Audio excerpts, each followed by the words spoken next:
সেনাবাহিনী দেশের সরকারের জন্য, জনগণের জন্য, আপনাদের সকলের জন্য অক্লান্ত পরিশ্রম করে আমরা কাজ করে যাচ্ছি। আমরা কিন্তু এই দেশেরই সন্তান। সেনাবাহিনী কিন্তু বাইরের থেকে কেউ আসেনি। সো দেশের জন্য, দেশের মানুষের জন্য আমরা যেখানে কাজ করছি, সেই দেশের মানুষই যদি আমাদের বিরুদ্ধাচার করে, আমাদের বিরুদ্ধে সোশ্যাল মিডিয়াতে কিছু বলে থাকে, তাহলে এর বিরুদ্ধে সরকার এবং জনগণ তারাই যথাযথ ব্যবস্থা গ্রহণ করবে। এবং অলরেডি আপনারা দেখেছেন সোশ্যাল মিডিয়াতে সেনাবাহিনীর পক্ষে অনেকেই অনেক সুন্দর সুন্দর কথা বলছে। সো আপনারা বুঝতে পারেন যে আপামর জনসাধারণের জন্য আমরা কাজ করছি, সো জনসাধারণ আমাদের পাশে আছে। ডাকসু নির্বাচনের সাথে সেনাবাহিনীর কোনো সংশ্লিষ্টতা নেই। আমরা এর আগেও সংবাদ মাধ্যমে, আইএসপিআর মাধ্যমে জানিয়েছি, স্পষ্টভাবে বলে দিয়েছি এই ডাকসু নির্বাচনের সাথে আমাদের কোনো সংশ্লিষ্টতা নেই।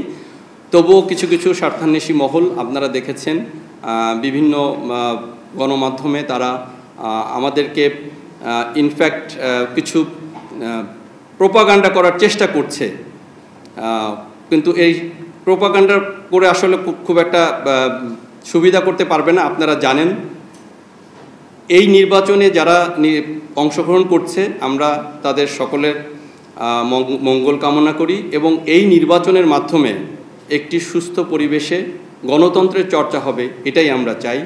এবং এই নির্বাচনের মাধ্যমে সুস্থ পরিবেশে যে নির্বাচনের চর্চা হোক, এটা আমাদের সকলের আশা।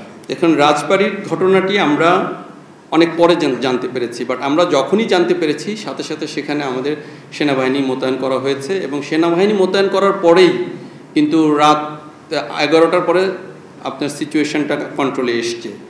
তো এখানে পুলিশ কাজ করছে, যারা যারা সাথে জড়িত ছিল তাদেরকে গ্রেপ্তার করার জন্য পুলিশ এবং সেনাবাহিনী তৎপর আছে। আশা করছি এই সিচুয়েশনের উন্নতি হবে। গুম কমিশনের বিষয় নিয়ে যে গুজব, সেটা আসলে গুজব।